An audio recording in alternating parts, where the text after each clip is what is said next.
Hello, renewers.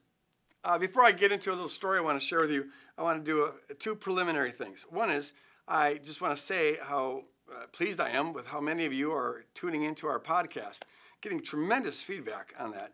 This is an idea that my friend Dan Kent had where he just wanted to sit down and ask me random questions about my life and about theology and whatever. And it's really taken off. So glad to see that. Second thing is this. By the time you get this newsletter, Tribenet will be launched. Tribenet is this global map that the ReKnew team has put together, headed up by Barbara Schneidel Kent. She's just a brilliant, spunky gal and did a great job. So this global map allows people to register themselves on, individuals and small groups and churches, house churches, and then traditional churches. You can search on the different categories. This is, I think, huge. All right, I'm praying it will turn out to be huge.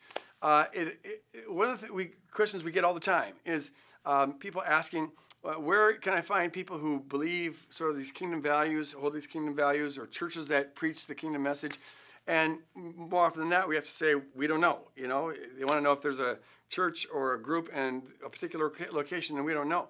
So this will allow people to begin to identify where groups and churches are and where other individuals are. I want to encourage all of you to register. Even if you're not looking for a group or looking for a church, I want to encourage you to register. Because here's why.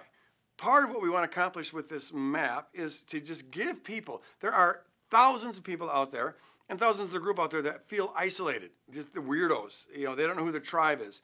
And there's no one around them that thinks like them and lives like them. And this will give people a sense of belonging to this tribe. And that the sense of, just how far the tribe expands. And so I want to encourage you to register and encourage your friends to register for that, okay? If I could do that, I really appreciate it. Just go to tribenet.org. Tribenet.org. It's there. It takes a minute, maybe two. If you're really technically challenged like I am, 3, but no more than that. And it's self-explanatory. Okay, second thing is this. As a lot of you know, I've been more freed up at Woodland Hills to now do more networking. And that's one of the objectives of ReKnew as well. We want to be not only informing this kingdom movement and being a catalyst for it to get people to think about the theology of it, but also to help network it. And so I am privileged to be able to go out all over the place, around the world, and I meet these crazy kingdom people. People who take some of the concepts of the kingdom, and some of them get it from my book, and they run with it in directions I never dreamed of. And it's just a beautiful thing. Here's one example of this. I was over in Scotland, and I was visiting some kingdom communities there. And there's a number of them. It's a cool thing. This one community it started with just 2 couples who were in Scotland, in, what's that city? Glasgow, where it's always cloudy and rainy. Oh, I don't know how those people live there. It's always, going to Scotland was on my bucket list because I am a descendant of Scotland. My family used to live on the island of Bute back in the 11th century, but that's a different story. But so I always wanted to go there, but I always dreamed of it being, these hills and light. The hills are beautiful. It's a beautiful scenery. Got to see all of it. But it rained every day we're there, all day long. Just drizzled. Sun hardly ever shines. They tell me that's true most of the time. So I'm in Glasgow, where it's always gloomy, but these missionaries are there. God bless them. And they just asked the question, how can we serve? And there's a bunch of refugees that are there from Iraq. For whatever reason, they got a connection there. And so they start ministering to these refugees.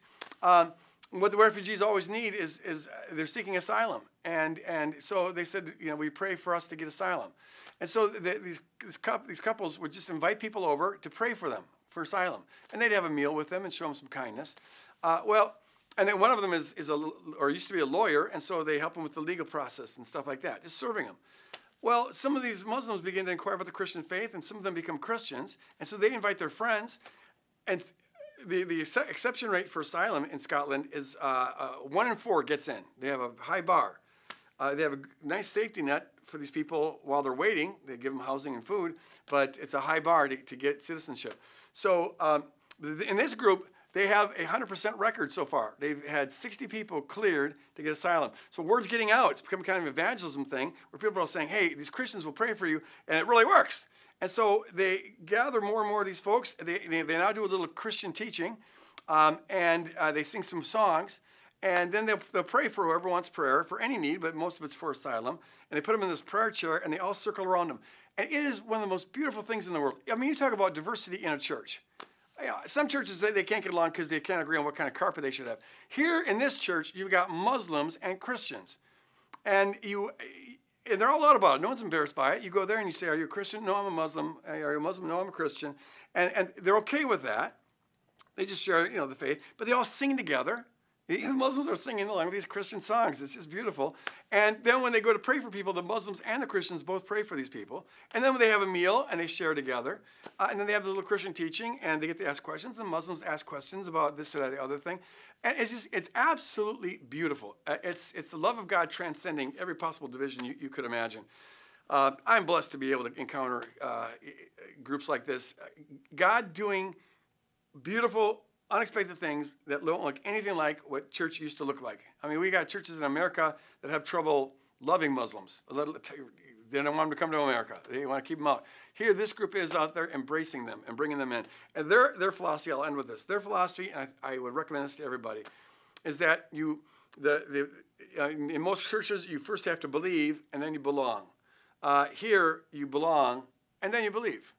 It just wears off on them. And they see the love, the concern, they experience the reality of it, and then they become believers. And it's a thing of beauty. God bless you guys. Thanks for your buy-in at ReKnew. Keep us in prayer. There's exciting stuff happening all over the place. Stay tuned.